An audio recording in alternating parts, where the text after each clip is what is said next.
Estimados y estimadas estudiantes, tengan ustedes muy buenas tardes. Voy a intentar en esta sesión asíncrona trabajar sobre algunos aspectos que nos parecen sumamente interesantes para el programa, que tienen que ver con algo que ya hemos comentado, el surgimiento del capitalismo. Vamos a focalizarnos en el capitalismo mercantil y en su desarrollo. Vamos a recoger también algunos elementos de una corriente de pensamiento muy interesante que se llaman los fisiócratas, y concluiremos con el pensamiento liberal de Adam Smith.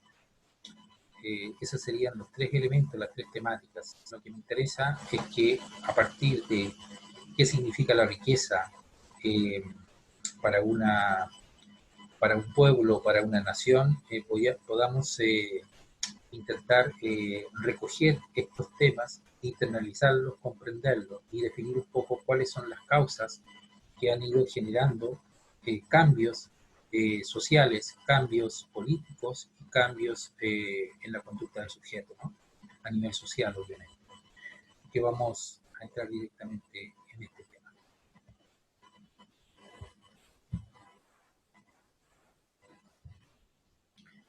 Bien, causas del surgimiento del capitalismo. ¿Cuáles son algunas causas? Ya las hemos ido trabajando a lo largo del tiempo, ¿no? Hablamos, por ejemplo, de la reforma protestante. Voy a incidir en ello, aunque seguramente ustedes ya lo tienen bastante internalizado. Decíamos que en la reforma protestante surge como reacción contra esa iglesia que monopolizaba el poder, la iglesia católica que monopolizaba ese poder en su momento, surge en Alemania Martín Lutero. Martín Lutero redacta las tesis de Wittenberg. ¿Y qué nos señalan estas tesis? Recordarán ustedes que estas tesis estaban orientadas fundamentalmente a minar, por así decirlo, el poder que tenía el Papa, ¿no? Y la Iglesia en su momento.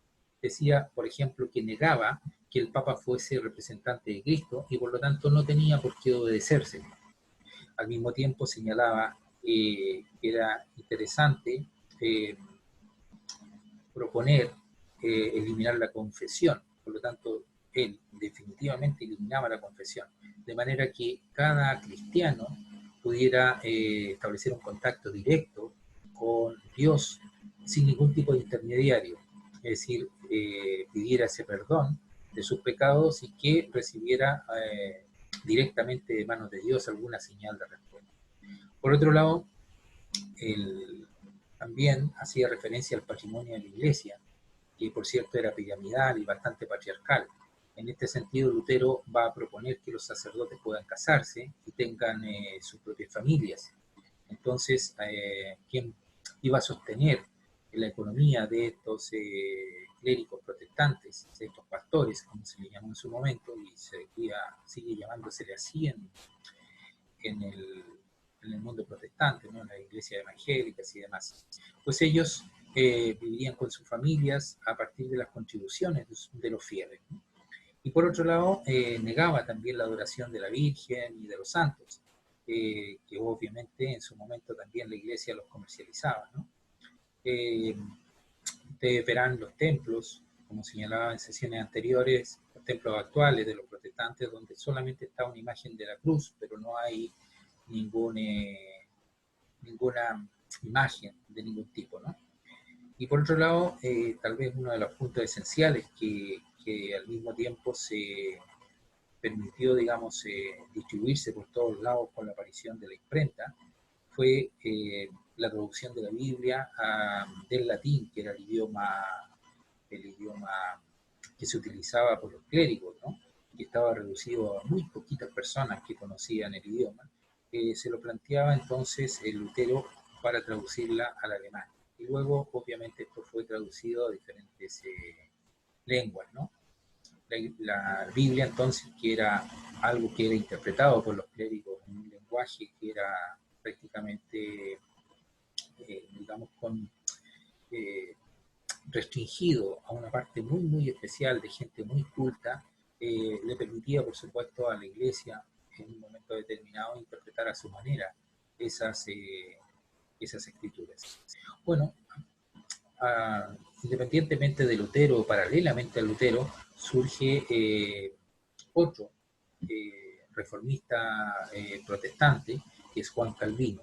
Y esto es tremendamente importante porque recordarán ustedes que uno de los elementos que nos plantea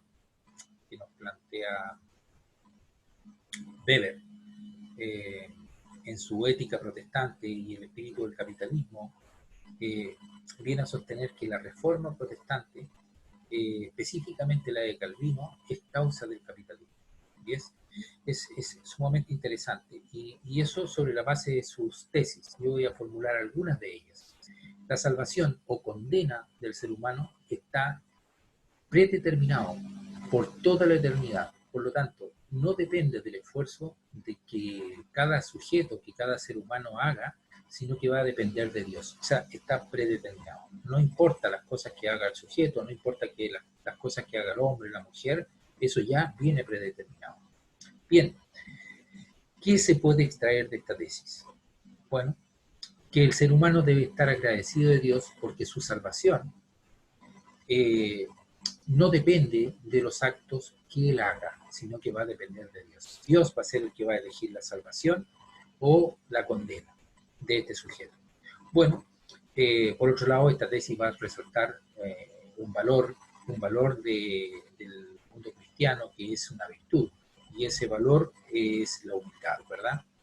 Bien, una segunda tesis es que la salvación o condenación del ser humano no depende de los sacramentos, no depende de los rezos u obras de piedad, como sucede con la Iglesia Católica.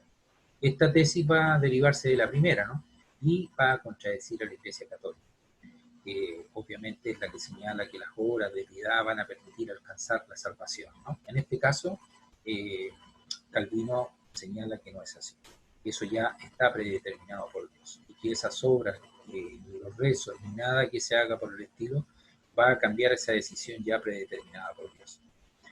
Por otro lado, señala que es signo, pero cuidado, no es causa, es solo signo de que alguien ha sido escogido por Dios para la salvación el hecho de que la persona cumpla bien su oficio. O sí, un zapatero que sea un buen zapatero, una ama de casa, un jefe de familia o jefa de familia, que haga bien su trabajo, que ordene, que cuide, que estabilice, que armonice su familia, es algo importante. O que el maestro carpintero haga bien su trabajo. De manera que si ha obrado bien como zapatero, como mueblista, como carpintero, como ama de casa, como jefe de hogar o jefa de hogar, si le va bien en su trabajo, además, va a ser una señal de que Dios le ha escogido para la salvación. Razón por la cual el sujeto tiende a hacer bien su trabajo. Bien, como mejor lo haga y mejor le vaya en su oficio, más seguro estará de que Dios le ha escogido. Esto es un punto esencial, ¿no? Pues las personas no solamente van a hacer lo posible porque les vaya bien en su trabajo, eso es una moral muy personal además, es un hábito, una conducta que el propio sujeto desarrolla, no viene dado desde fuera. Él quiere hacer su trabajo porque cree realmente que si hace bien su trabajo, de alguna manera será una señal de que Dios le ha elegido para la salvación. Y al mismo tiempo, si le va bien, es signo, aunque no causa, es signo, es una señal de que Dios le ha elegido. Bien, por otro lado, recordemos que Calvino prohibía a sus seguidores todo entretenimiento, toda diversión, como el baile y la música, salvo que fueran rezos o salmos, etcétera. De manera que una familia calvinista, que también eran llamados puritanos, hugonotes en Francia o cuáqueros en Escocia, rezaba, trabajaba y obviamente juntaba capital. No gastaban en sí mismos, sino que lo reinvertían para que su negocio prosperase. ¿Por qué? Porque ellos creían que si prosperaban en su negocio y se lo hacían bien, habían sido elegidos, era señal de que habían sido elegidos para la salvación.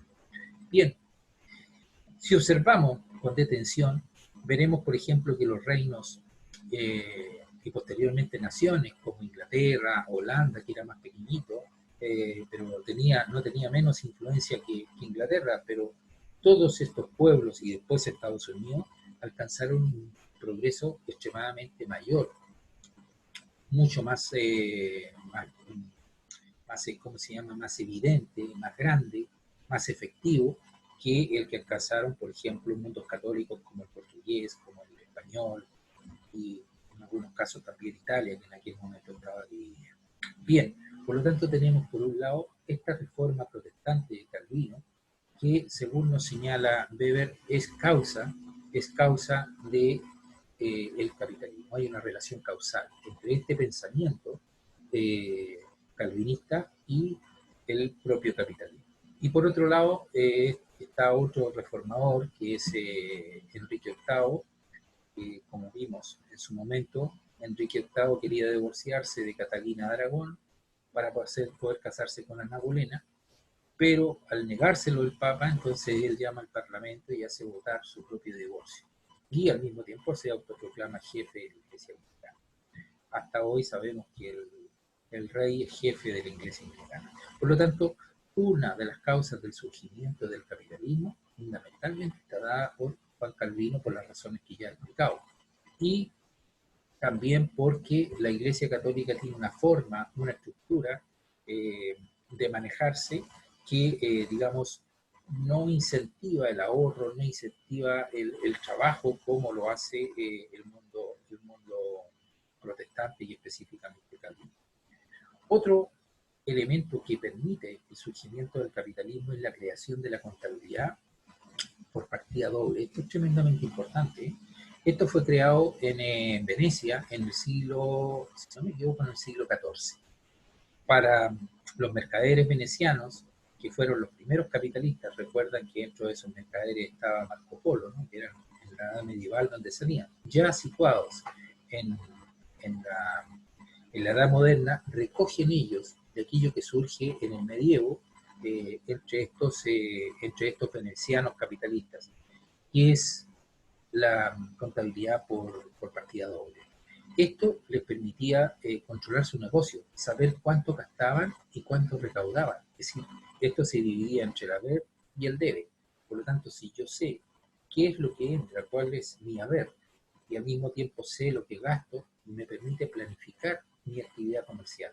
Bien, esto es un punto sumamente interesante que tiene que ver entonces con esta contabilidad. Esto permitía entonces planificar el negocio, saber cuánto ganó, cuánto pierdo, cuánto entra, cuánto sale y cuál es el saldo que tengo para volver a reinvertir. Otro punto interesantísimo también que incide en el surgimiento del capitalismo es la aplicación del horario. Son causas indirectas, pero son causas tremendamente importantes. Este horario surge en Europa, aunque si bien es cierto existía el reloj que fue inventado por los chinos, pero en aquellos momentos tanto China como otras comunidades tenían una visión, yo diría, ¿cómo se llama esto? Eh, un nombre esto, que no recuerdo en este momento, que es, ¿cómo se llama? Cíclica, una vivencia cíclica de la realidad. Por ejemplo, el campesino se levanta al alba y al mismo tiempo su reloj es biológico, se levanta al alba. Y en el alba entonces, ¿qué es lo que hace? Pues trabaja, desayuna, trabaja. Y cuando llega el momento del calor, entonces se sirve una comida, toma una siesta y luego vuelve a trabajar hasta que el sol se esconde. Por lo tanto, aquí hay un reloj biológico y cada sociedad establecía su forma de vida, su actividad, sus tareas conforme a ese reloj biológico, salvo los monjes que normalmente empezaron a tener unos horarios muy bien estructurados, ¿no? Se levantaban al alba, rezaban, luego trabajaban, luego iban a leer o a hacer alguna actividad, y ahí había una actividad, una tarea. Bien, hasta ese tiempo entonces, hasta el tiempo en que surge, el horario, eh, se utilizaba, como decía, el reloj biológico, ¿no? Los monjes, como decía, los monjes monacales aplicaban este horario, pero los capitalistas recogen esto y les permite definir sus tareas en función de horario. Es decir, a tal hora vamos a hacer tal cosa, a tal hora voy a recibir el producto para poder en otro momento eh, en otro momento coordinar las tareas que se fueran necesarias para ir desarrollando este trabajo de una manera más colaborativa, ¿no? Y a tal hora tenía que sacar ese producto para distribuirlo porque zarpaba el barco a tal fecha, en tal hora, etcétera, etcétera. Por lo tanto, el horario es un punto tremendamente importante. Bien, otro elemento importante en esto es la utilización de la herradura y el arnés. Entre paréntesis también, por ejemplo, el arado, ¿no? Que permitía hacer que los surcos fueran mucho más profundos y con eso optimizaba y mejoraba entonces la agricultura, ¿no? La técnica, esta técnica, fíjense, surge en el siglo XI y permitió cargar mercancías, mercaderías, con mayor cantidad de peso. Antiguamente el caballo era recogido desde el cuello, entonces la fuerza que podía hacer era muy diferente a cuando se le incorporó el arnés de pecho, ¿no? Podía cargar con mucha más fuerza, ¿no? Esto incidió, por supuesto, en el trabajo productivo, con el arado, etcétera, y por otro lado también incidió en la distribución de los productos, porque podían trasladar mayor peso en carretas. Eh, con las herraduras y el arnés tuvieron sentido entonces también las carreteras, porque imagínense, sin herradura los caballos serían, y ya no podían cabalgar muchas horas y por caminos que eran empedrados o complicados. Entonces, al aparecer el arnés, ya podían tirar las carretas, podían avanzar con mayor facilidad, ¿no? Bien, estas cargas pesadas podían ser entonces trasladadas y por lo tanto permitía la distribución de los productos de un condado, de una ciudad, de un burgo a otro sitio, ¿no? Y por supuesto también está el descubrimiento de las ciencias naturales, aquí aparece la fuerza también con los molinos, que permiten hacer una fuerza mucho más mecánica, mucho más fuerte, ¿no? Esto es tremendamente importante para el surgimiento del capitalismo. Eh, Independientemente de eso, aparte de todo eso, también se dio el cambio con una revolución agropecuaria. Es decir, a fines del siglo XV, aproximadamente en la zona de Lombardía, esto queda en el norte de Italia, donde se sitúa la ciudad de, ay, ¿cómo se llama esto? No es Nápoles, es ah, Milán, de Milán. Ahí se inicia una tremenda, importantísima revolución agropecuaria. La, la rotación del cultivo, se empieza a utilizar un cultivo más rotativo. No siembran exactamente lo mismo porque así agotaban la tierra, entonces empiezan a sembrar eh, cosechas, varias cosechas al año, y no solamente de un mismo producto, ¿no? Sino que utilizan en el mismo espacio de tierra, sí, empiezan a sembrar cosas diferentes, por ejemplo, trigos, verduras, u otro tipo de verduras que se hacía crecer de forma abundante para que después se dejaba pudrir y eso permitía abonar la tierra. Y por último, fíjense, y esto es tremendamente importante, eh, se, se plantaba también pasto y ese pasto crecía y luego se almacenaba porque se utilizaba posteriormente para la alimentación del ganado en invierno. Antiguamente el ganado era sacrificado porque no resistía ni podía alimentarse en invierno. Pero de esta manera entonces ese pasto que almacenaban les permitía la alimentación del ganado. Esto permitió el aumento obviamente de la ganadería y también de la agricultura. Se hacían exposiciones ganaderas y así se fundan los primeros capitales que luego se invirtieron más adelante en levantar las industrias. Primero esta fue la industria agropecuaria, tremendamente poderosa, y a partir de eso, con todos los recursos económicos, empezaron después a levantar las industrias, en la medida en que podían, por ejemplo, procesar la lana, empezaron a tejer esas lanas y después a exportar esos productos. Por lo tanto, esto es tremendamente valioso considerarlo. Estos cambios en la agricultura fueron determinantes. Bien, vamos a, vamos a dar un pasito más, a comentar algo que desde mi punto de vista también tiene relación con esto. A partir de un periodo comienzan los cambios en la manufactura, pero vamos a dejar esto para un momento, porque me gustaría que nos centráramos fundamentalmente en cómo se produce esta evolución y entendiendo nosotros las causas. Y para entender las causas, eh, sería interesante plantearnos un, una primera pregunta, una primera pregunta que nos va a servir de guía, nos va a servir de guía en este análisis. La pregunta es, ¿qué es la riqueza? ¿Qué sería la riqueza? Es una pregunta que de alguna manera van a ir respondiendo tanto los mercantilistas, los fisiócratas, y luego la vamos a abordar desde Adam Smith. Bien, los mercantilistas, fíjense, para los mercantilistas, ellos vienen a señalar que la riqueza es la acumulación de oro y plata. Obviamente esta respuesta no parece muy acertada, ¿verdad? No es, no puede un pueblo entender la riqueza como la acumulación de oro y plata. Como esta respuesta que se dieron no es la idónea, y ellos pretendían eh, decirle al rey la importancia que tenía de preocuparse, de activar la actividad económica, de activar la economía, de procurarse todas las opciones necesarias para que la economía empezara a desarrollarse, se plantearon esta pregunta. ¿Qué es entonces la riqueza? ¿Acumulación de oro y plata? Parece que no es. ¿Qué sería entonces? Bueno, tal vez pueda ser, volvieron a señalar, la actividad comercial sería entonces la respuesta, ¿no? Es la actividad comercial, porque genera mayor valor neto, pero también va a ser una respuesta incorrecta.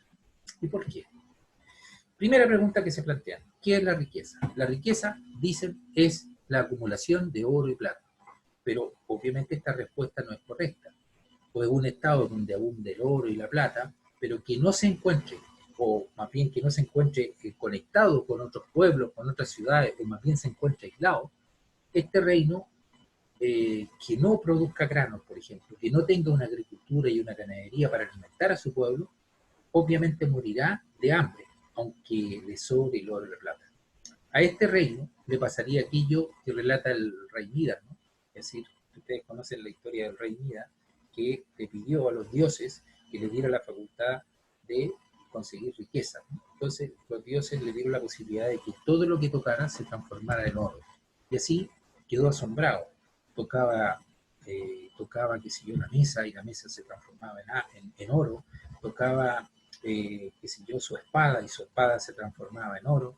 Y de repente a este hombre le dio mucha hambre. Y entonces quiso comer. Y cuando quiso comer, se dio cuenta que esa comida se transformaba en oro. Cuando quiso beber, se dio cuenta que esa bebida se transformaba en oro. Y entonces tuvo que pedir nuevamente a los dioses que le quitaran ese don que le habían dado. Porque obviamente este rey iba a morir. No se puede morir sin la alimentación. Y es un poco lo que se señala aquí. No, la riqueza no es la acumulación de oro y plata, sino que es precisamente lo que ellos señalan. El grano, el trigo, todo lo que permita a un pueblo alimentarse y cubrir sus necesidades. Bueno, se formularon entonces una segunda pregunta. ¿Cuál es la actividad cuyo balance deja mayor riqueza? El balance, ustedes saben que es la suma de pérdidas y ganancias, de lo que entra y de lo que sale. Y ese es el valor neto, ¿no? Es decir, ¿cuál es la actividad que genera más riqueza neta? Bueno, la actividad comercial, señalaron ellos, porque el comercio consiste en comprar a menor valor del que luego se venderá la mercancía.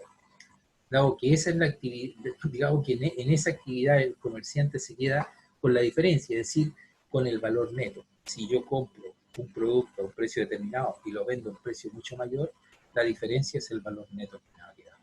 Bien, pero esta respuesta es también incorrecta, porque el comercio no es una actividad productiva, porque el comercio, en esencia, lo que consiste es en trasladar lo que uno produce a manos de otro que no lo produce, sino que lo consume. Por lo tanto, ahí se encontraban en una situación compleja, los mercantilistas. Bien, ¿Qué es la riqueza? Entonces, esa es en este momento nuestra preocupación. ¿Cuál es la actividad que genera más riqueza?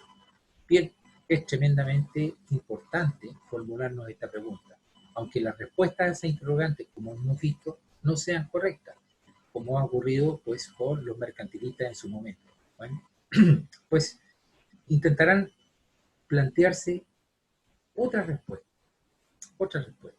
¿Qué es la riqueza? La pregunta se puede formular también de otra manera. ¿En qué consiste que un país sea más rico que otro? ¿Qué significa, por ejemplo, que en aquel momento Inglaterra fuese más rica que Francia? ¿Qué viene a significar esto? Esta pregunta se puede también formular de otra manera, como también se la formularon los mercantilistas, ¿no? ¿En qué consiste que un mismo país ese año sea más pobre o más rico que el año anterior?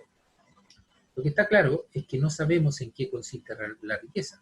Si no lo sabemos, si no sabemos en qué consiste la riqueza, no podemos contestar esta pregunta. Por lo tanto, hemos de tener en cuenta que los mercantilistas escribían para el rey, intentando orientar a ese monarca en materia económica. Antes de que surgieran los mercantilistas, al rey le interesaba muy poco lo económico, ¿no? Más bien estaba interesado en lo político y sobre todo en lo relacionado con la guerra. ¿Por qué? Porque normalmente ese reino vivía con conflictos bélicos. De forma que para interesar al monarca en lo económico, los mercantilistas debían llamar su atención en temas relacionados con la guerra. Y eso es precisamente lo que hicieron. Por esta razón, le señalaron al soberano que la guerra la gana realmente el país que puede alimentar mejor a su ejército, que lo puede pertrechar mejor. Es decir, que ese resultado va a depender de los recursos con los que cuente para sostener esa guerra. Es decir, para la logística, para alimentarlos, para vestirlos, para armarlos.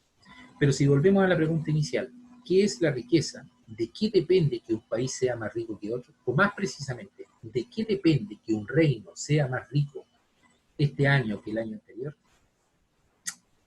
Vamos a tener diferentes respuestas. La primera respuesta la dieron, como decía hace un rato, de manera bastante ingenua, señalando que la riqueza es la acumulación de oro y plata. Obviamente esto no es así. Un pueblo que tiene agricultura, ganadería, que se puede alimentar y satisfacer sus necesidades, puede ser mucho más rico que otro pueblo que tenga solo oro y plata, ¿verdad? Bien, la segunda pregunta entonces, ¿cuál es la actividad cuyo balance deja más riqueza? Es decir, ¿cuál es la actividad que genera más riqueza neta? La respuesta de estos mercantilistas fue que la actividad que arroja más valor neto es la actividad comercial. Pero, ¿por qué los mercantilistas dieron esta respuesta? Fundamentalmente porque el comercio consiste en comprar a menor valor, como dijimos hace un momento, del que luego se venderá la mercancía, dado que esa actividad, en esa actividad el comerciante se queda con la diferencia, es decir, con el valor neto, ¿verdad? Bien, esto se lo decían al rey para que el rey estimulara el comercio. Recuerdan que en clases anteriores les había comentado que le habían dicho al rey que hiciera carreteras, porque esas carreteras iban a permitir que ellos trasladaran sus mercancías de una ciudad pequeña a otras ciudades para ampliar su mercado y que el rey se beneficiaría con los impuestos. Bueno, aquí se reincide sobre este mismo tema, ¿no? Bien, la respuesta, podríamos decir que esta respuesta también era incorrecta, porque el comercio no es una actividad productiva. ¿Y por qué? Porque el comercio consiste en trasladar lo que unos producen a las manos de otros que no lo producen, es decir, que lo consumen. Ahora bien, si la riqueza consiste en acumular oro y plata, o no consiste más bien acumular oro y plata, y la actividad productiva es el comercio, ¿qué debería hacer el rey entonces? Bueno, sin duda el rey debe procurar que ingrese al reino la mayor cantidad de oro y plata en el balance, es decir, que ingrese más dinero de lo que se gasta. Es decir, en otras palabras, si insistimos en que la riqueza es acumular oro y plata, y ese oro y plata viene por la actividad mercantil, es decir, no solamente oro y plata, sino la actividad mercantil permite comprar, vender unos productos que ha comprado más baratos para que el valor neto sea mayor y comprar otros alimentos y tener entonces granos y todas esas cosas que son necesarias para que un país sea rico. Entonces, al rey se le planteaba la necesidad de desarrollar esa actividad comercial. Bien, con esto se estaba planteando al rey un tema de enorme importancia. Fíjense, un tema tan importante que incluso en nuestra época lo consideramos relevante y tiene que ver con la balanza comercial de un Estado. Y la balanza comercial, como ustedes saben, es el saldo entre lo que yo gasto y lo que entra. Esa balanza comercial, si es favorable, si tengo más dinero del que he gastado, entonces el país está en un proceso de desarrollo eh, sostenible, ¿no? Ahora, basándose en esto, el sentido común indicaría al monarca que no dejara salir del reino oro y plata, aunque esa acción sería obviamente inviable, porque no todo lo que come el pueblo en Inglaterra se produce allí. Por ejemplo, hay productos como los cítricos, ¿no? Ustedes saben que el clima de Inglaterra es tremendamente frío y ahí no se da el cítrico en las cantidades que se requiere para poder satisfacer las necesidades, como tampoco el vino, por ejemplo, donde se da en climas mucho más cálidos, como España, Francia o Portugal.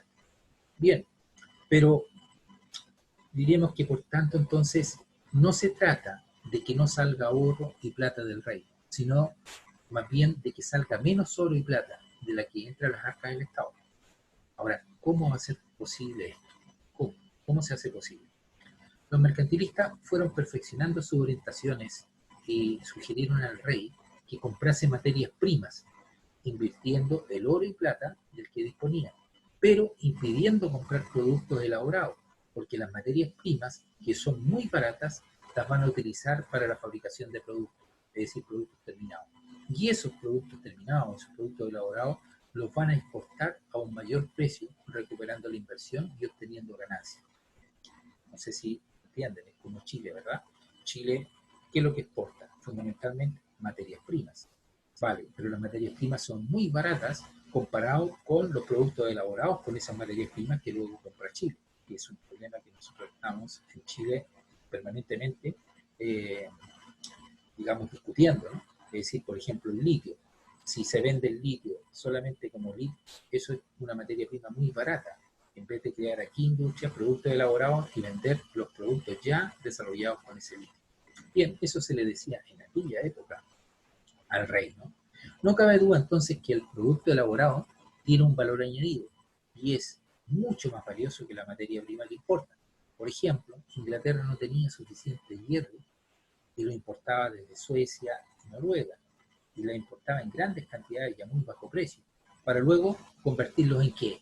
En espadas, cañones, otros productos que generaban muchísimo más dinero que el extraerlo o comprar digamos, sí, que básicamente que comprar el producto terminado, ¿no? O extraerlo de esa materia prima eh, a través de la explotación de sus minas, que además, por cierto, en aquel momento en Inglaterra era problema, porque tenían agua, era muy difícil extraer esa materia prima. Bueno, lo mismo ocurre con la importación del algodón, con lo que luego elaboraron ropa. Es decir, ellos de alguna manera importaron el algodón muy barato y empezaron a producir obviamente ropa. Y esa ropa es mucho más valiosa que el algodón que importaban, ¿no? Hagamos aquí un paréntesis y preguntémonos qué ocurrió en Chile durante el colonialismo, que es algo que vamos a estudiar más adelante. ¿Qué ocurrió con el colonialismo y con el salitre? ¿Y qué ocurrió con las minas de carbón? Y luego con las minas de cobre. Y ahora con el litio. Chile es un país básicamente focalizado en la extracción y venta de materias primas, pero para su consumo interno debe importar productos elaborados desde el exterior que son muchísimo más caros. Bien, ¿qué reflexión pueden ustedes hacer aquí? ¿Cómo incide esto en la política y en la economía de nuestro país? Bien, continuamos con nuestro tema. Y preguntémonos, ¿qué hace el rey para estimular legalmente que en su reino se dificulte la importación de productos ya elaborados, de esos productos ya terminados, fabricados, y que se facilite la fabricación de productos terminados para exportar? ¿Qué hace ese rey?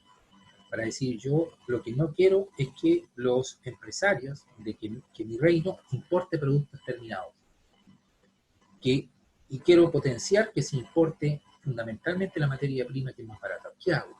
¿Cómo puedo hacer para que yo pueda exportar desde mi reino productos terminados que son mucho más rentables? La respuesta fue, fíjense, algo que todavía se hace, es cargar en la frontera altos impuestos aduaneros a los productos ya elaborados, esos productos que vienen desde el exterior. ¿Y lo hace para qué? Para encarecer el valor y poder dificultar el consumo interno por parte de su pueblo. Y al mismo tiempo facilitar el consumo de los productos que ya están fabricados en el propio reino. Esos productos terminados fabricados en el reino serían mucho más baratos porque a los productos terminados que vienen de fuera les aplicaría un impuesto que los encarecería. Esto resulta obviamente mucho más rentable para ese reino. Por otro lado, el rey no aplicaba impuestos a las materias primas que venían desde el extranjero. Con esto estimulaba la compra de materias primas por parte de los fabricantes nacionales, que a su vez con esas materias primas fabricaba productos terminados y los exportaba a otras naciones. Preguntas que pueden orientar nuestra comprensión en estos temas. Estas preguntas obviamente se las enviaré junto con este resumen. Preguntas. ¿Qué es la riqueza para los mercantilistas? ¿Qué es la riqueza? Recuerden lo que decían los mercantilistas, ¿no? Es la acumulación de oro y plata, pero también es digamos, el producto neto. La riqueza es, digamos, el resultado de lo que yo compro y vendo, el producto neto de aquella transacción comercial. ¿Ven? ¿Por qué señalaban más adelante que en realidad la riqueza no es únicamente acumular oro y plata? ¿Por qué? ¿Por qué se señala esto? Bueno, recordarán ustedes que el oro y plata es muy importante, pero el oro y plata es algo que no se puede comer, en tanto que hay pueblos que tienen menos oro y menos plata, pero tienen, qué sé yo, una agricultura, una ganadería, producen un montón de cosas que permiten satisfacer las necesidades del pueblo. ¿Y por qué entonces le señalan al rey la importancia de crear industrias que desarrollen productos terminados y le sugiere proteger la industria nacional encareciendo los productos terminados que vienen desde fuera y al mismo tiempo potenciar la importación de materias primas? Recordarán entonces que las materias primas son mucho más baratas que el producto terminado y ustedes desarrollen más tarde esa respuesta. Vamos a hablar ahora de los fisiócratas. Los fisiócratas, lo tienen ahí en su pantalla. Los fisiócratas. ¿Qué dicen los fisiócratas? Estos señalan que la riqueza es solo bienes extraídos de la naturaleza. Por eso se llaman fisiócratas. Fisio quiere decir naturaleza. Y acras viene de el poder de la naturaleza o el gobierno de la naturaleza, ¿no? Todo surge a partir de la naturaleza. Entonces, la industria solo transforma, dicen los fisiócratas, pero no produce más valor neto. Vamos a ver qué quiere decir esto en términos generales. ¿Qué es la riqueza? Esa era la pregunta inicial. La única actividad que genera producto neto es la actividad agropecuaria. Lo reincidiremos sobre esto luego. Eso dicen ellos. La actividad agropecuaria es aquella actividad que se preocupa de la agricultura y también de la ganadería. ¿Por qué? Porque fíjense el argumento que plantean. Porque a un terreno que se le puede sembrar, por ejemplo, 1000 kilos de trigo. ¿Y cuánto va a producir? 11.000 kilos de trigo. Por lo tanto, el producto neto que va a generar van a ser 10.000 kilos.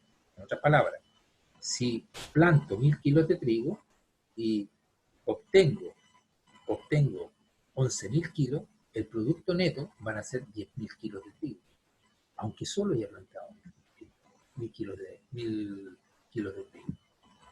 Bien, igualmente sucede en la actividad pecuaria. Por ejemplo, si comenzamos con un par de vacas o un par de ovejas, al cabo de un tiempo esto se va a multiplicar a 20, 30 vacas o 30 ovejas, ¿no? Y por otro lado, fíjense lo que señala. La industria no genera valor neto, como señalan los mercantilistas. Por eso dice, no es necesario los productos terminados, ni esto, no, no, están equivocados los mercantilistas.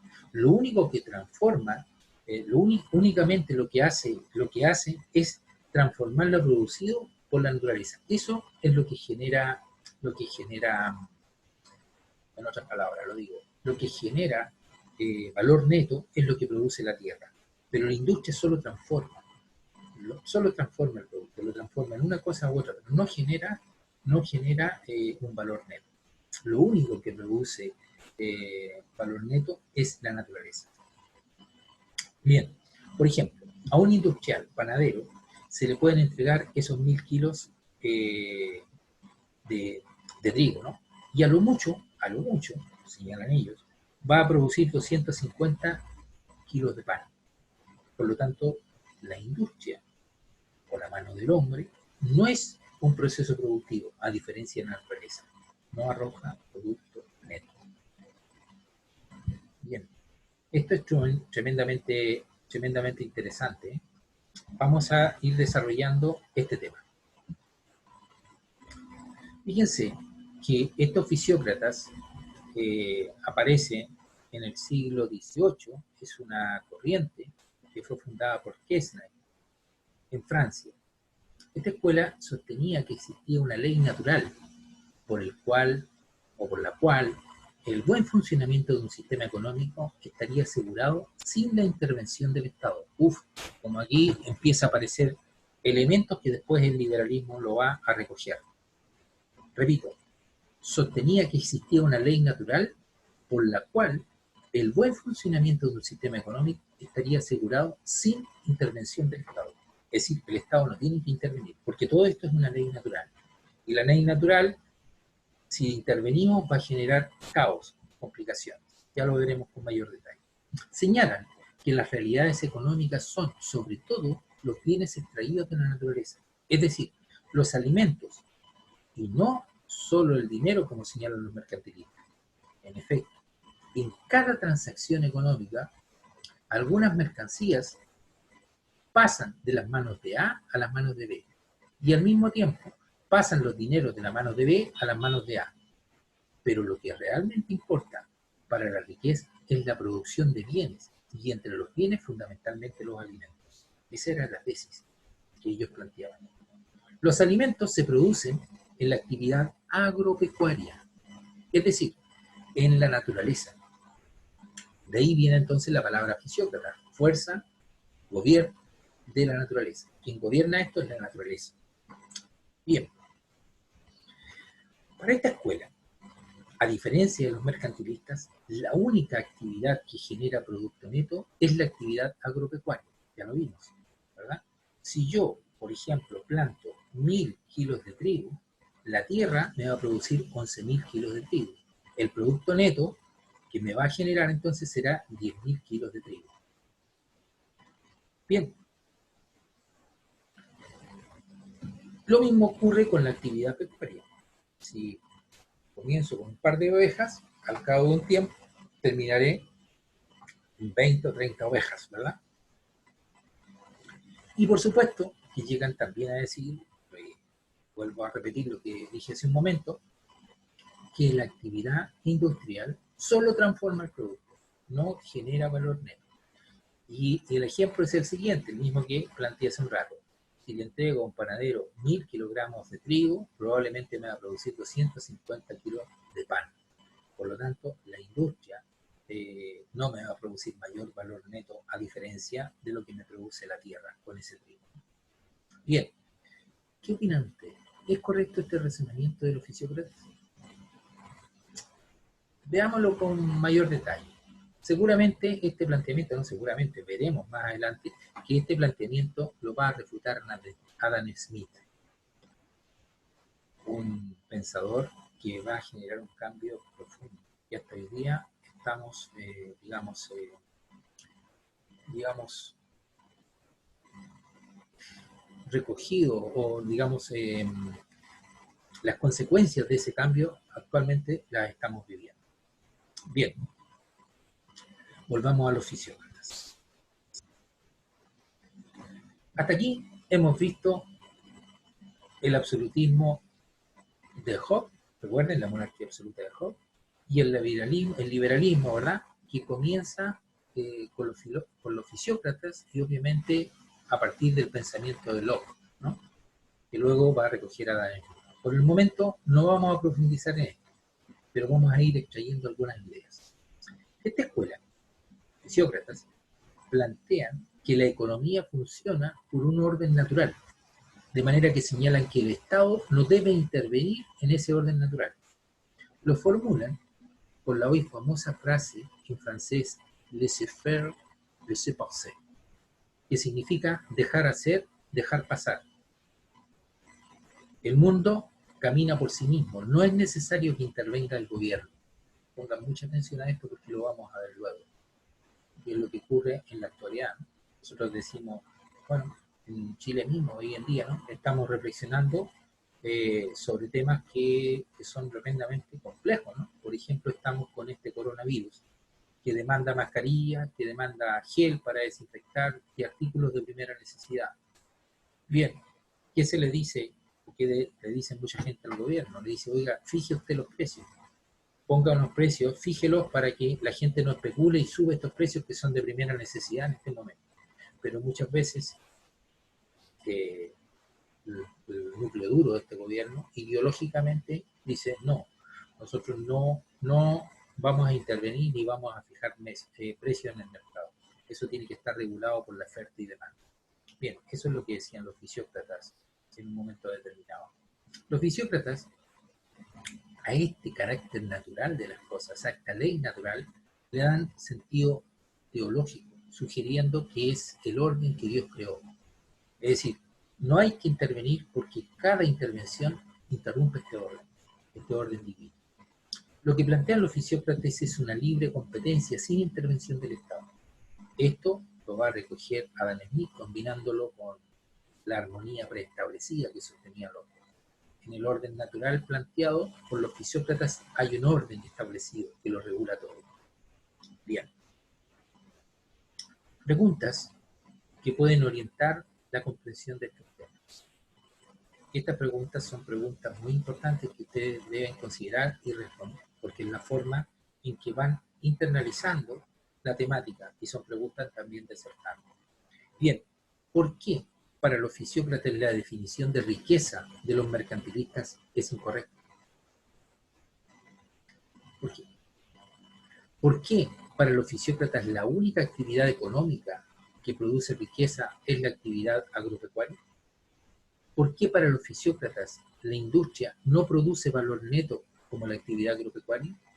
¿Están de acuerdo con este planteamiento? ¿A qué se refieren los fisiócratas con la armonía preestablecida? Algo que plantea Locke en algún momento. Bien, continuamos. Dejemos hasta aquí a los fisiócratas y vamos a dar un salto a un pensador que es tremendamente importante. Adam Smith y su capitalismo y el liberalismo. Este va a señalar que la riqueza se produce por valor de cambio, donde interviene la mano del hombre, porque es la única que da valor a las cosas. Vamos por partes. ¿Qué entiende por valor de cambio? El valor de cambio lo veremos también más tarde, pero vamos a recoger lo que dicen los fisiócratas y después desarrollaremos esto.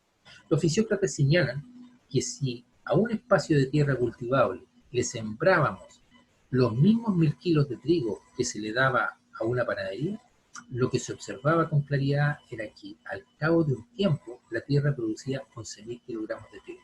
En tanto que si a la panadería se le daban esos 1000 kilogramos de pan, solo produciría 250, 230 o 250 kilos de pan.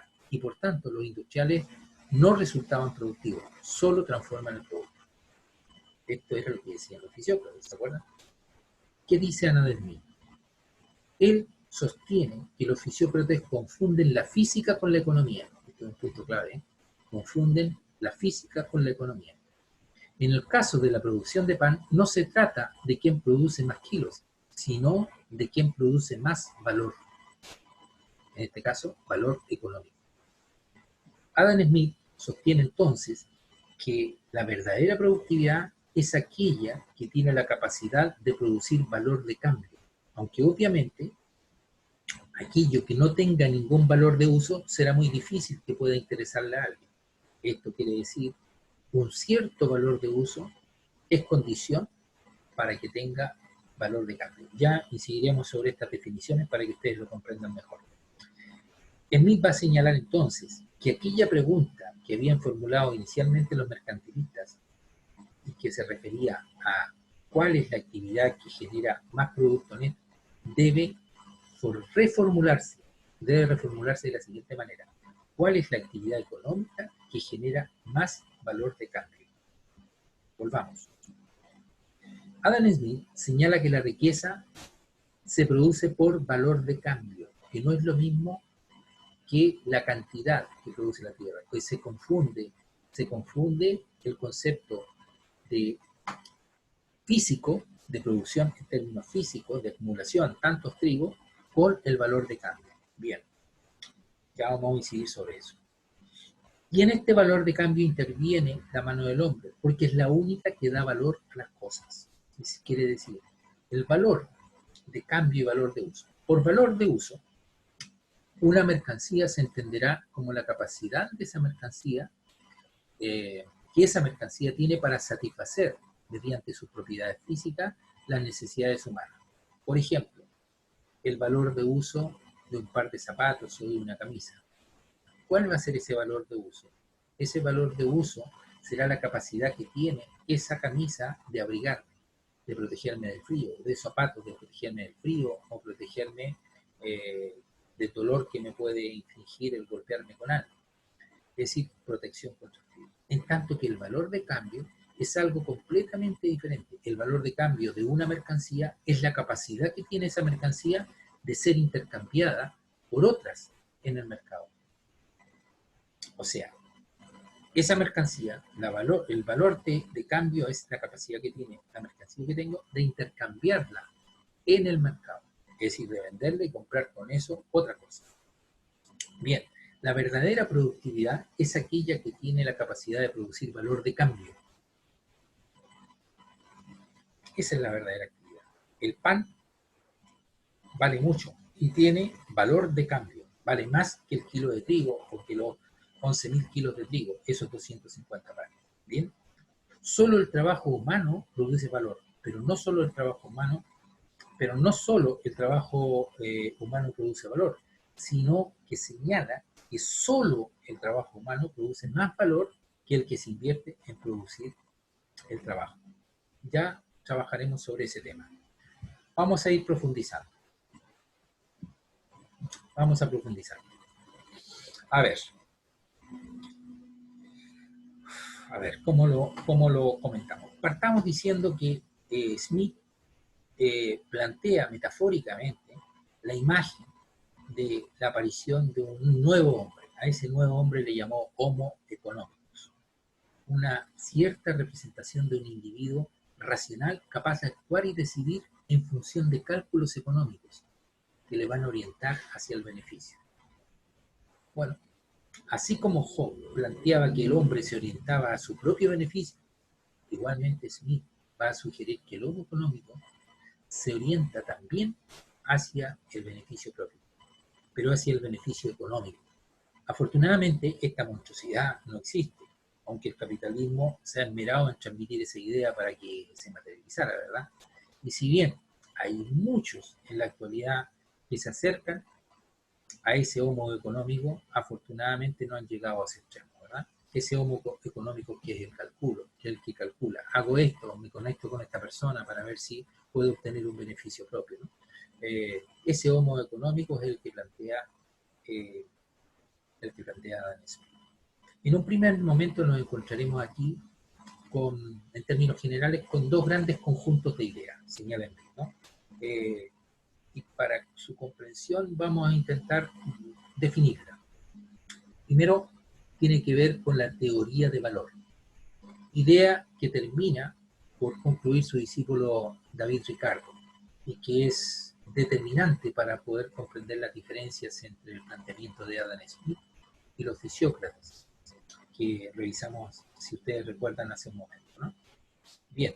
Y otro es la armonía preestablecida, que ya enunció Locke. Vamos a intentar profundizar sobre cada una de ellas. A ver, vamos por partes. Vamos por partes. Recordarán ustedes que los fisiócratas refutan a los mercantilistas. Cuando los mercantilistas vienen a señalar que la actividad que más produce es el comercio. En tanto que los fisiócratas le refutaban, ¿verdad? Señalando que el comercio no produce nada, que lo que realmente hace el comercio es trasladar la mercancía de unas manos a otras, es decir, de las manos de los vendedores a las manos de los compradores. Lo importante, recuerdan ustedes que señalan los fisiócratas, es el producto neto. Y afirman que únicamente la naturaleza genera producto neto. Esta es la pugna que tenían los mercantilistas con los fisiócratas. Los fisiócratas dicen, mire, el comercio no produce valor neto. Lo único que produce valor neto es la naturaleza. Es decir, si yo siendo 11.000 kilos, me va a producir, 1.000 kilos me va a producir 11.000 kilos. Por lo tanto, el valor neto van a ser esos 10.000 kilos. Ahora bien, si a una panadería le damos los mismos 1.000 kilogramos de trigo, van a señalar los fisiócratas que esta únicamente transforma la materia, por lo tanto va a producir solamente 230 o 250 panes. Y por tanto la industria no genera más producto neto que la tierra. Bien, si a un espacio de tierra cultivable le siembro 1.000 kilos de trigo, ¿verdad? Y los mismos 1.000 kilos que le doy al panadero, lo que vamos a observar con claridad es que al cabo de un tiempo la tierra va a producir 11.000 kilogramos de trigo, en tanto que la panadería va a producir solo 230 o 250 panes. Los industriales no son productivos, dicen los fisiólogos, ¿verdad? Solo transforman la materia, solo transforman el producto. Entonces, a partir de este pensamiento, es cuando Adam Smith explica su planteamiento refutando a estos fisiócratas, ¿no? A este planteamiento fisiócrata. Dirá a los fisiócratas algo así como, ¿saben? Ustedes, estimados fisiócratas, sostienen que lo que genera la industria es improductivo. Más específicamente, ustedes afirman que esa panadería que produce entre 230 y 250 kilos de pan es improductiva porque solo transforma el producto y no produce más que lo que produce la naturaleza. Pero, señores fisiócratas, ustedes confunden la física con la economía. En efecto, aquí no se trata de producir kilos, sino de quién produce más valor económico. En este sentido, los 11.000 kilos de trigo cosechados no valen ni la quinta parte de lo que valen los 230 o 250 panes ya elaborados. De lo que se trata en economía es de saber quién produce más valor. O sea, se trata de saber cuál actividad genera más valor neto, pero valor neto económico, no físico. La pregunta que surge entonces es, ¿en qué consiste el valor? Se trata en primer lugar de valor de cambio, concepto que no hay que confundir con valor de uso. Pero, ¿qué es eso del valor de cambio y de valor de uso? Volvemos a las preguntas iniciales que vimos hace un momento. El valor de uso de una mercancía se va a entender como la capacidad que esa mercancía tiene para satisfacer, mediante sus propiedades físicas, las necesidades humanas. Por ejemplo, el valor de uso de un zapato será la capacidad, mediante sus características físicas, de satisfacer las necesidades de abrigo y de protección de mis pies, obviamente, ¿no? Contra el frío y contra la inclemencia, por lo que vaya a pisar, etc. El valor de cambio, en tanto, es algo completamente diferente. El valor de cambio de una mercancía es la capacidad que tiene una mercancía de ser intercambiada por otras en el mercado. Entonces, el zapato o la camisa a la que hacía referencia, tal vez alguien podría comprármela a algún precio y por tanto tendría más valor de cambio en el mercado. Algún valor de cambio tendría, ¿no? Algunos pesos, por poco que fuera. Algo que me podrían dar y con ese dinero a lo mejor yo podría comprar otra cosa, por ejemplo un paquete de fósforo. Por tanto, esa camisa o ese par de zapatos tiene un valor de cambio y puede ser susceptible de ser intercambiada por otra mercancía, en este caso, por un paquete de fósforo. Ahora bien, este valor de cambio es muy distinto a la capacidad de satisfacer mis necesidades, a tal punto de que hay mercancías que tienen un alto valor de uso y muy bajo valor de cambio. ¿Qué se le ocurre? ¿Qué podría ser esto? Algo que tenga un alto valor de uso y un bajo valor de cambio. Por ejemplo, el aire, el agua. Bueno, el agua en Chile está teniendo, de acuerdo a la sequía, un alto valor de cambio. Bueno, no tan alto valor. Pero bueno, a nadie se le va a ocurrir llenar un balde de agua e ir a venderla a un mercado. No tendría ese valor de cambio tan importante, ¿no? Ambas tienen un alto valor de uso, sin duda, el aire y el agua.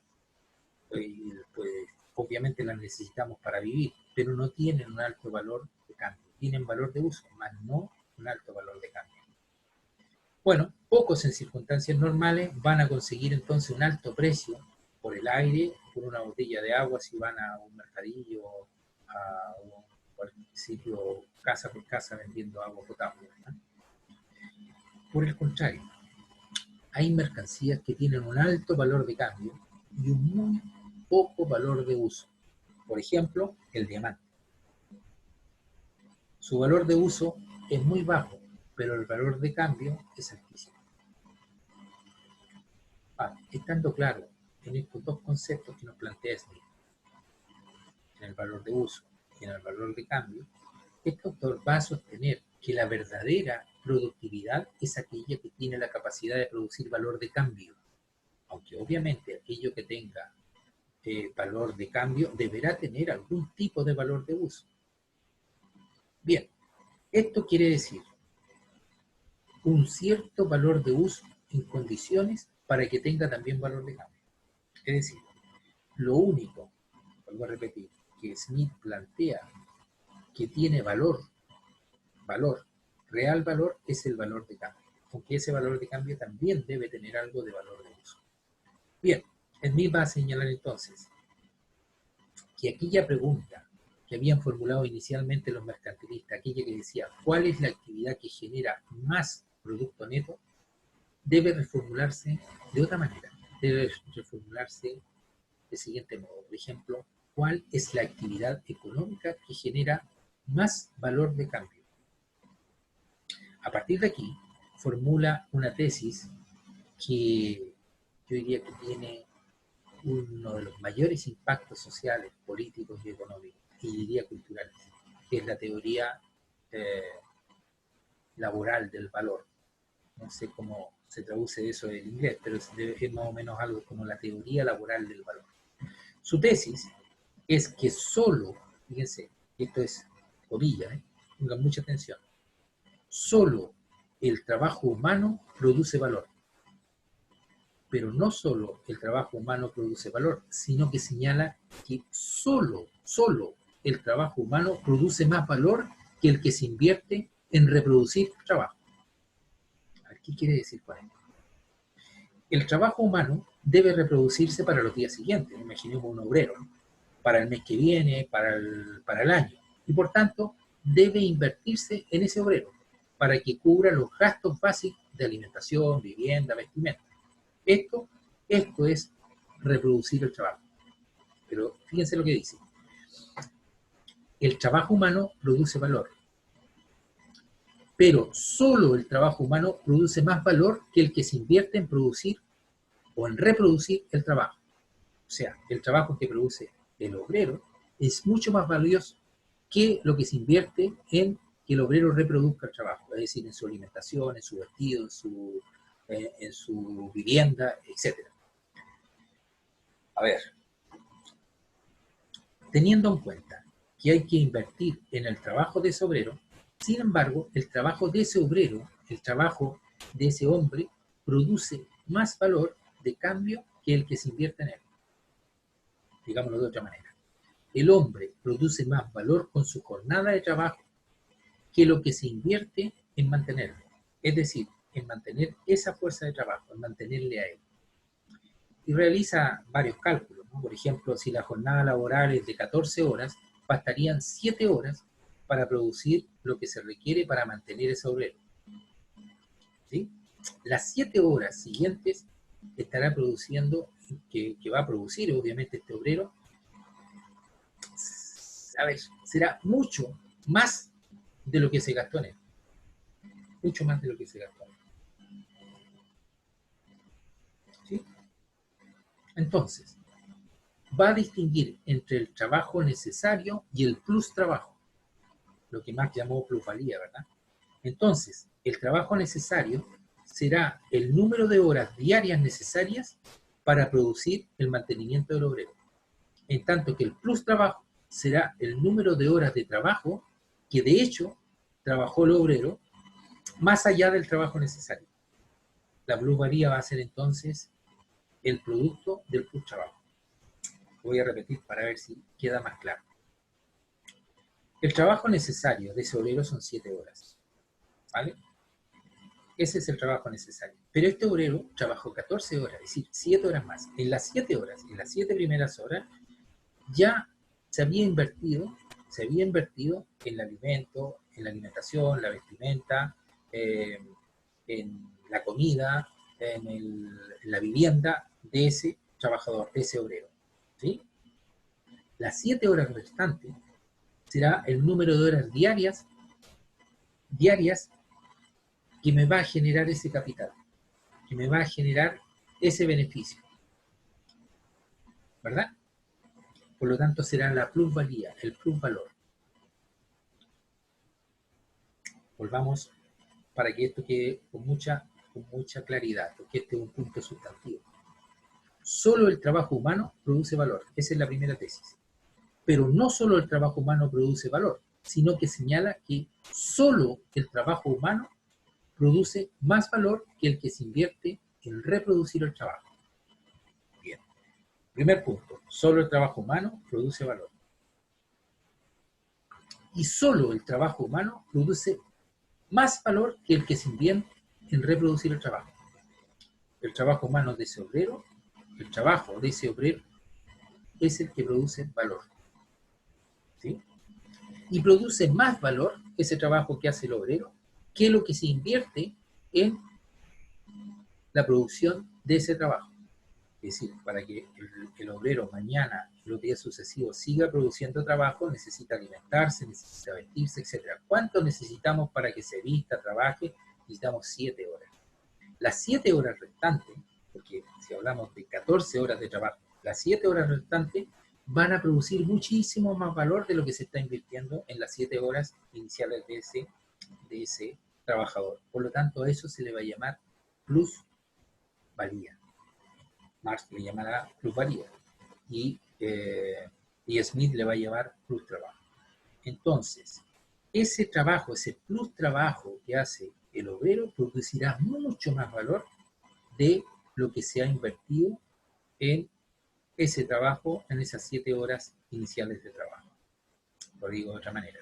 Imaginemos un obrero trabaja 14 horas.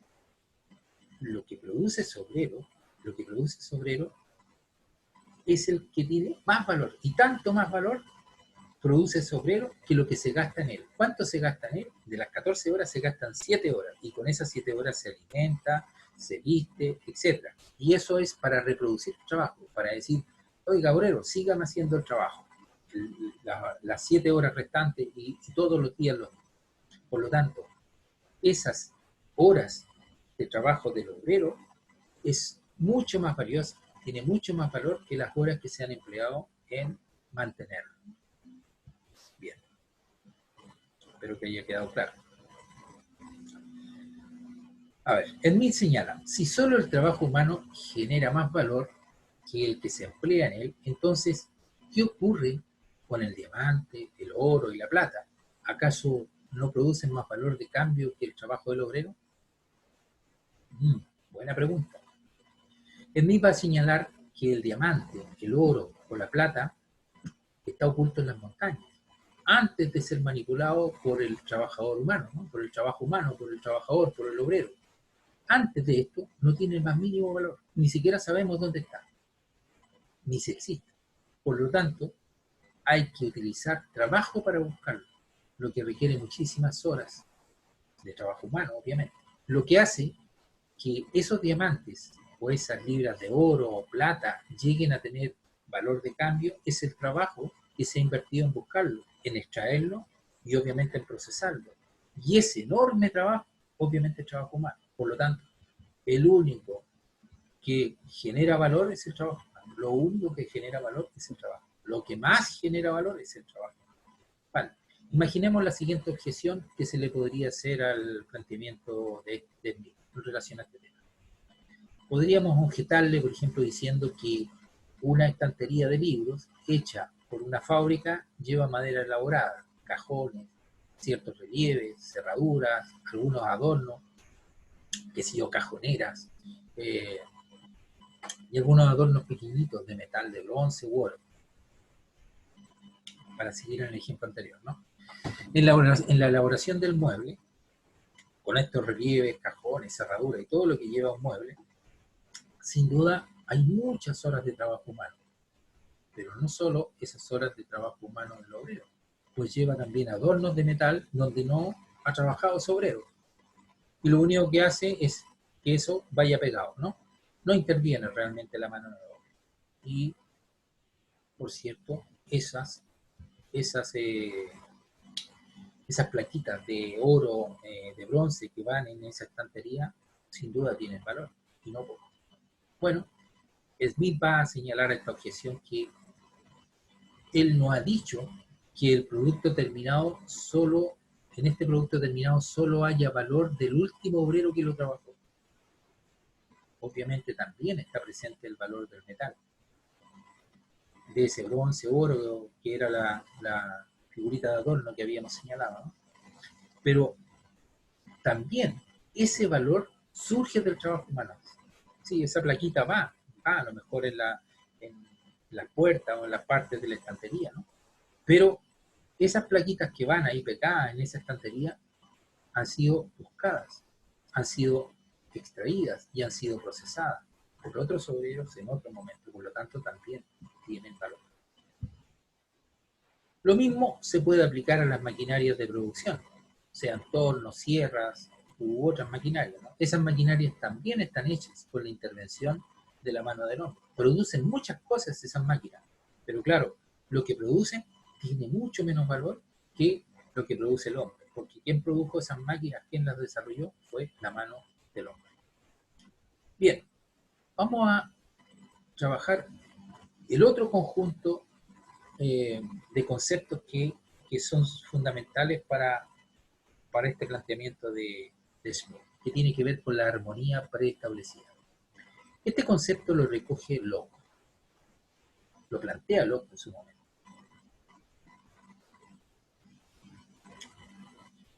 Y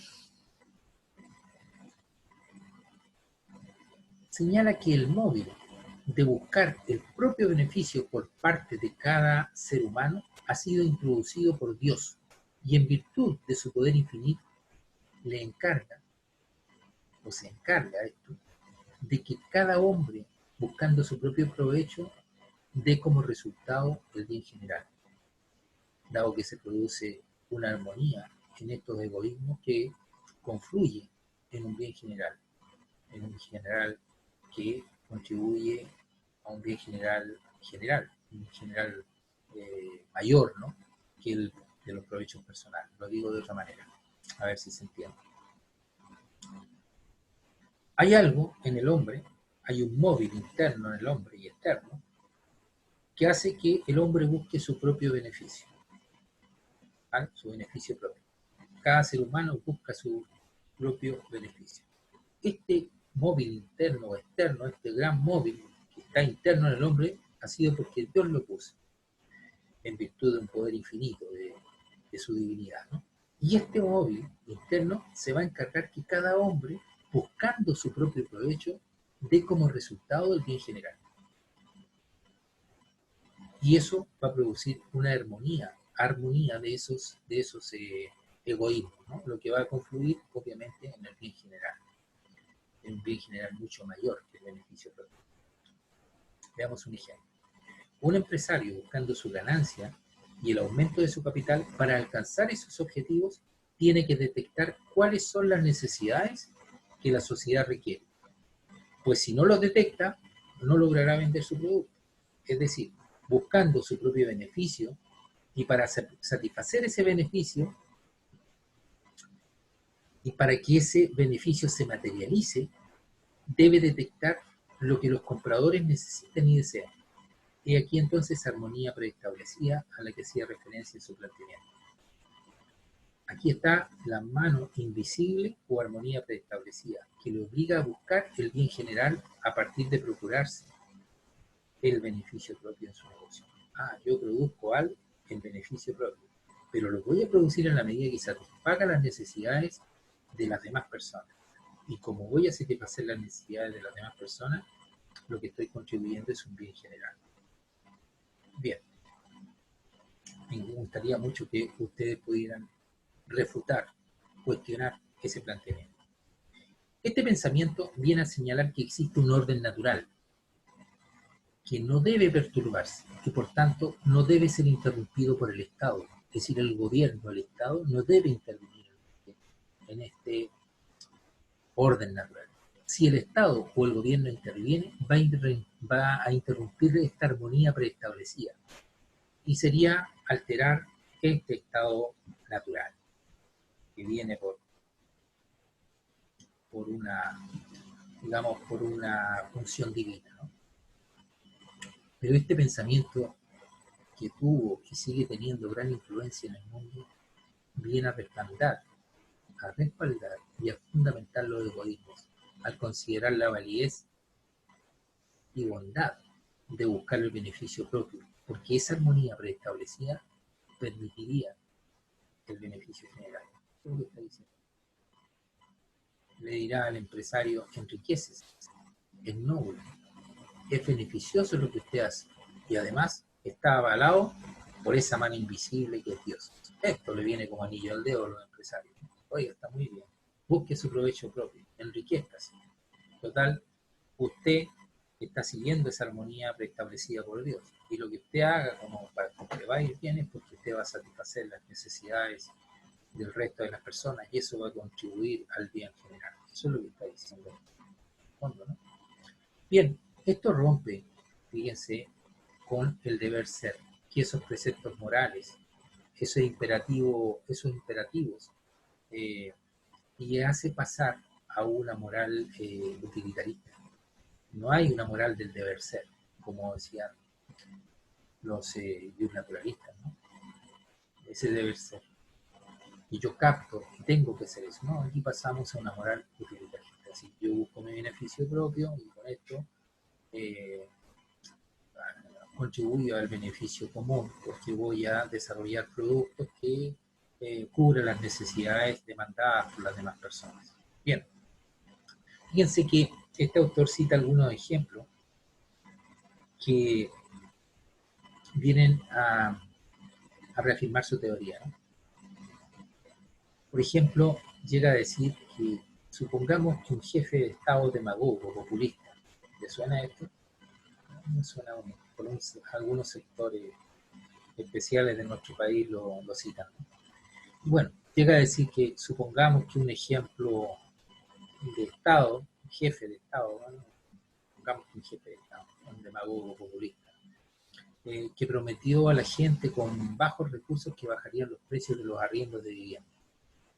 Con ello obviamente adquirió una popularidad, y aunque la intención del gobernante era buena, porque alivia la economía familiar, le permite hacer rendir más su sueldo, alimentar mejor a sus hijos y vivir mejor, pero al obligar al empresario a bajar el arriendo de sus propiedades, está interviniendo en esa armonía preestablecida, está incidiendo en ese dejar hacer.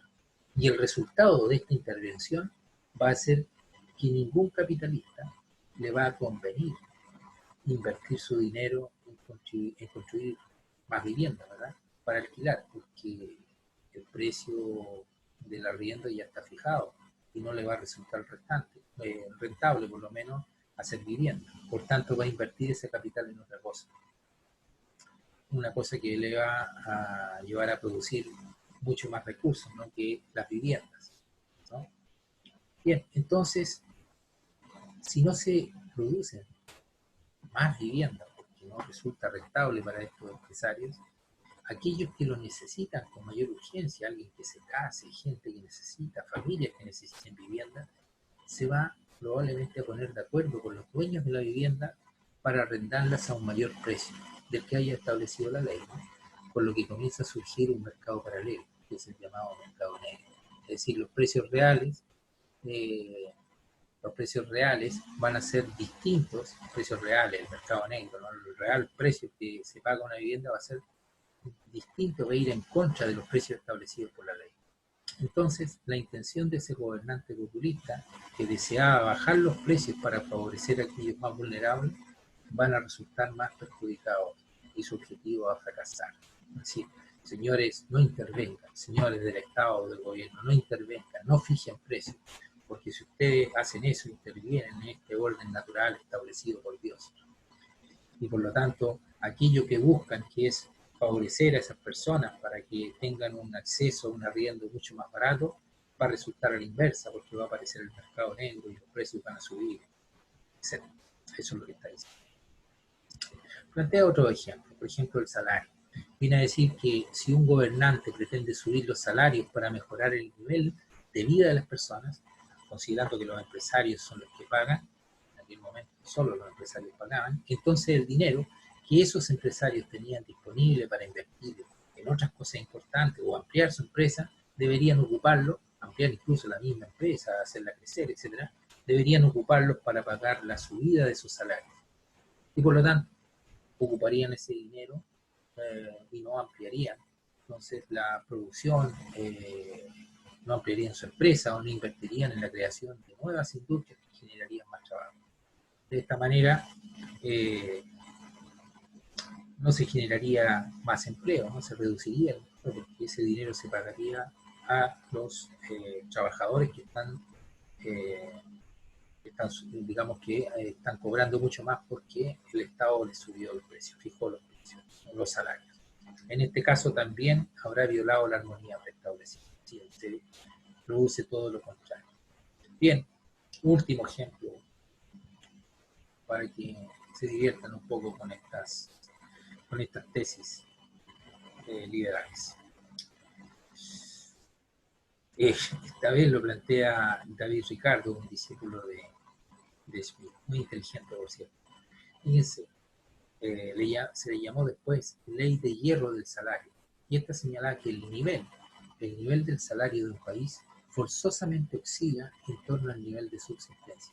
Ese le llaman ley, ¿no?, como si fuera una ley universal. Pero bueno, esta ley dice, repito, el nivel del salario de un país forzosamente oscila en torno al nivel de subsistencia. Es decir, lo que viene a decir es que el salario debe estar situado en el nivel de subsistencia de las personas de un país, o sea, de los obreros. O sea, yo le pago lo justo para que usted sobreviva. Lo que viene a significar que si por una temporada el nivel de salario sube, es decir, que si se le paga a los obreros más, fíjense, de lo que requiere para su nivel de subsistencia, no para vivir, sino para subsistir, si el nivel de salario sube forzosamente, vuelve a bajar el nivel de salario de subsistencia. ¿Por qué? Porque, o sea, si le subimos el salario a esos obreros, el salario de subsistencia, se lo subimos, el nivel de salario sube forzosamente. Si lo subimos forzosamente, va a volver a bajar el nivel de salario de subsistencia. O sea, aunque nosotros queramos subir el salario, necesariamente a la larga va a volver a forzosamente a situarse en el salario de subsistencia. ¿Pero por qué? Según Ricardo, si un gobernante decide aumentar por ley los salarios, lo que ocurrirá es que efectivamente aumentarán los salarios, pero sucederá que va a crecer el número de la clase obrera, porque estando los niños de esos obreros mejor alimentados, hay menos mortalidad infantil. Por tanto, a la larga, crece el número de obreros del país y entonces aumenta la oferta de mano de obra. Es decir, hay más obreros que demandan empleo. Y cuando aumenta la oferta de una mercancía, baja su precio. Por tanto, si aumenta la demanda de obreros y baja la oferta de empleo, baja el precio del salario. Por tanto, señala David Ricardo, el gobierno ha invertido o ha intervenido más bien en el mercado y ha generado un efecto contrario al deseado. Bueno, intentaré repetir esto para no enojarme. Voy a mantener la calma porque esto resulta, lo vuelvo sobre mí, empiezo a ver lo que sucede en Chile y empiezo a ver lo que sucede en otras partes y bueno, hay que mantener la calma. A ver, fíjense, lo que plantea es que el salario de los obreros debe estar al nivel de salario de subsistencia. O sea, usted puede ganar solo para subsistir. Si un gobernante decide aumentar por ley los salarios, es decir, si subo los salarios, lo que ocurrirá, dice este señor, David Ricardo, dice este señor, subirán efectivamente los salarios. Pero ¿qué va a suceder? Fíjense, como la clase obrera va a estar mejor, va a haber menos mortalidad infantil. Y al haber menos mortalidad infantil, con el tiempo va a aumentar el número de obreros. Y esos obreros, al haber muchos obreros que demandan trabajo, por la ley de oferta y de demanda, al haber mucha demanda de empleo, van a bajar los salarios. ¿Se ve? Porque todo está relacionado con la oferta y demanda. A mayor demanda, los precios suben. A mayor oferta, los precios bajan. Hay más oferta de empleo, menos demanda, por lo tanto los sueldos vuelven a bajar. ¿Y a qué nivel bajan? Al nivel de subsistencia. Por lo tanto, ¿cuál es el problema que sucedió aquí? Dice David Ricardo, se ha intervenido en el orden natural. Bien.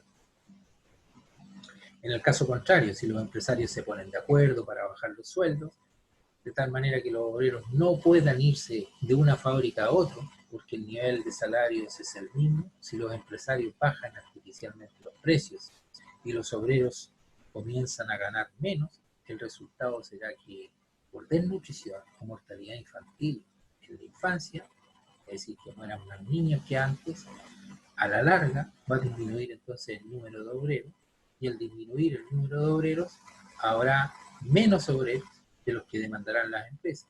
Y cuando hay menos demanda que la oferta, aumenta el precio. En este caso, aumentarán los salarios. O sea, señores empresarios, dice ustedes tampoco, solamente paguen lo justo y necesario para que esta gente sobreviva.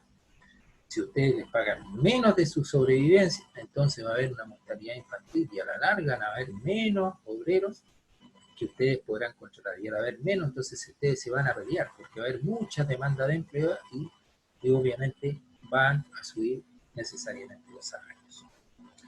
Bien, este pensamiento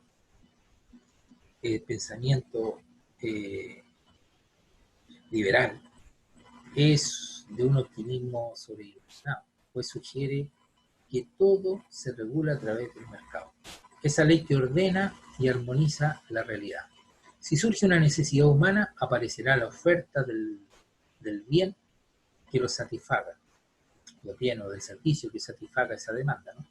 Y que cada ser humano, en busca de su beneficio, de ese beneficio propio, debe saber encontrar entonces aquello que sea útil y necesario para otros hombres. De ahí que vengan a sugerir que si hay pobres, comillas, es por su propia culpa. Lo repito. Hay un orden establecido. Esa mano invisible, esa armonía preestablecida que está dada incluso por Dios. Esto permite que el sujeto, las personas, esos empresarios, buscando su propio provecho, cada una de las personas buscando su propio provecho, tengan necesariamente que descubrir esas necesidades de las demás personas. Entonces, buscando mi beneficio propio, descubro esas necesidades y desarrollo productos que satisfagan esas necesidades. Eso es una ley. Por lo tanto, aquel que no haga eso, aquel que es pobre, es por su propia culpa. Es que usted no ha hecho aquello que tiene que hacer. Bien. lo que pretendía era plantearles lo que estos pensadores sugieren sin intervenir críticamente. Ya estoy interviniendo críticamente, obviamente. No puedo permanecer neutro ante esta abominable tesis. No puedo dejar de sorprenderme por aquellas tesis que señalan que si hay pobres es por su propia culpa. Más aún, cuando en la actualidad en nuestro país hay personas que lo sostienen, ¿verdad? ¿Cuántas personas, por lo menos yo he escuchado muchas, que dicen, mire, si aquí hay pobreza es por culpa de esta gente que no trabaja? Bien, fíjense, no solo dice esto Smith y sus seguidores, obviamente, sino que llegan a sostener que si el gobierno interviene para ayudar a esos pobres, el resultado resulta ser contraproducente. Y lo que implícitamente se sigue de su pensamiento, y más aún en el siglo XIX, uno de los pensadores, como Spencer, lo explicita señalando que si el gobierno interviene en favor de los pobres, estaría haciendo un daño, estaría haciendo un daño a la sociedad, porque esos pobres son los menos dotados, y esos menos dotados a la sociedad del futuro les conviene que desaparezcan. Esto lo dice Spencer. Y de aquí va a surgir el ¿cómo se llama esto? Evolucionismo. A ver, la sociología evolutiva, que después la recogerá también elementos de esto, como de Malthus u otro, la recogerá Darwin, ¿verdad? Pero fíjense lo que dice ese tema. Voy a respirar un poco. Si el gobierno interviene para ayudar a esos pobres, el resultado será contraproducente. Y lo que explícitamente se sigue de su pensamiento, un pensamiento que, fíjense, un pensamiento que viene del siglo XIX y que uno de los pensadores posteriores, como Spencer, lo va a explicitar. Lo explicita. No lo dice Smith ni lo dice David Ricardo. Solamente lo señala implícitamente, pero quien lo explicita es Spencer. Y lo explicita señalando que si el gobierno interviene en favor de los pobres, estaría haciendo un daño a la sociedad, porque esos pobres son los menos dotados, y esos menos dotados a la sociedad del futuro le conviene que desaparezcan. Si el gobierno les salva, estaría dañando a las generaciones futuras, porque esa gente era mejor o sería mejor que no se reprodujera. Eso lo dice. Esto es lo que posteriormente se llamará evolucionismo social.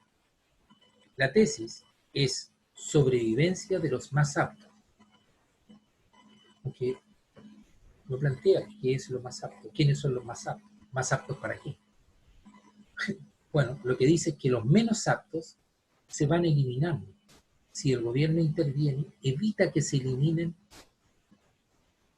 los menos aptos. Esta frase surge nada más y nada menos que por el sociólogo Herbert Spencer, nacido en 1820 y muerto en 1903, de un pensador social, de un sociólogo. De allí la recoge Darwin para su teoría de la evolución, además que Darwin recoge de otros autores también. Bien, la famosa ley de oferta y demanda formulada por Smith, de la que surge gran parte de sus argumentaciones, no considera las necesidades más urgentes de las personas y de la sociedad. Esto, que digo, es una refutación a la teoría liberal capitalista planteada por Smith, ¿no? Por Adam Smith. Las necesidades más apremiantes no hacen que cambie la oferta y demanda. Por ejemplo, las necesidades de los mapuches, que muchos años atrás vivían en comunidades rurales, en comunidades muy separadas. Estas necesidades de estos mapuches no se convertían en demanda, porque para ello se necesitaba dinero, y ahí no circulaba dinero. Para transformar la necesidad, la miseria en demanda, se necesita llegar a comprar.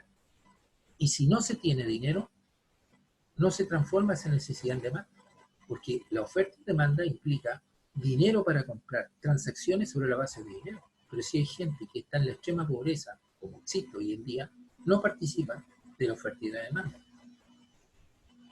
Por lo tanto, la oferta y la demanda no están reflejando la necesidad. Las necesidades solo se convierten en demanda si tienen poder de compra, es decir, dinero.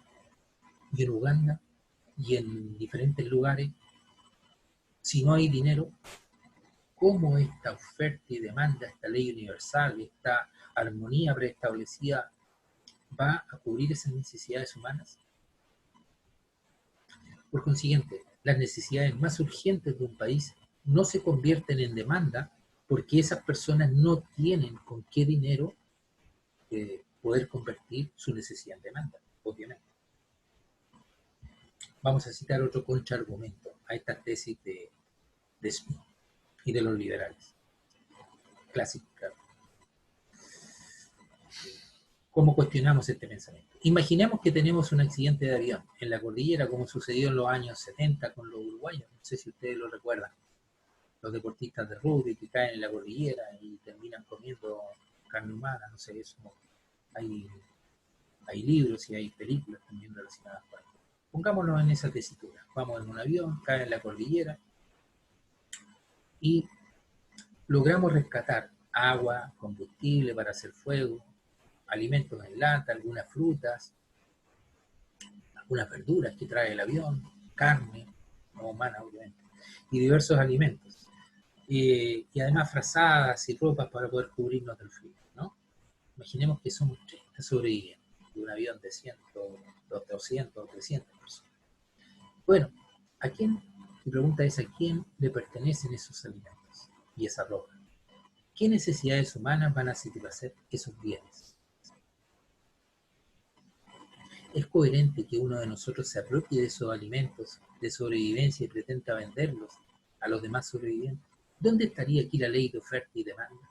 Esa especie de armonía reguladora que viene a resolver las necesidades humanas. ¿Tiene sentido buscar el beneficio propio y en virtud de esa armonía universal, bajo el recurso oferta y demanda, esperar resolver las necesidades de los seres humanos que nos encontramos en ese avión, en ese, digamos, ahí en la cordillera, con ese avión destrozado? Entonces, esos alimentos no son acaso necesarios para cubrir y satisfacer las necesidades humanas. ¿Dónde está la armonía preestablecida? El que yo pueda crear y vender productos no juega aquí, ¿verdad? Bien, son muchos los argumentos que podríamos esgrimir en contra de esta teoría liberal, planteada obviamente por Smith y los clásicos, pero sería bueno que ustedes reflexionaran al respecto y pudieran analizar las implicaciones de este pensamiento y qué es lo que ha generado en términos de estructuración, cambios políticos, sociales, incluso comportamiento social y personal e individual de los sujetos. Sería interesante que pudieran trabajar. Bueno,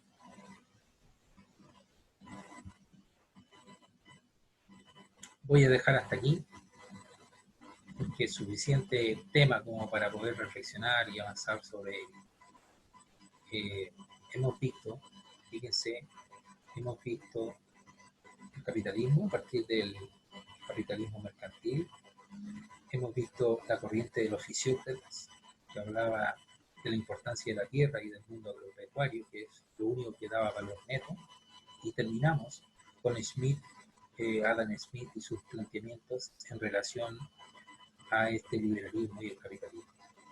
Este capitalismo se plantea en términos teóricos. Lo curioso es que a partir de esos planteamientos, toda la estructura social se trata de adaptar a ese pensamiento. No existía ese capitalismo en el término en que lo planteaba Adam Smith, pero a partir de esos planteamientos se empieza a estructurar la sociedad sobre la base de esas tesis planteadas por Adam Smith.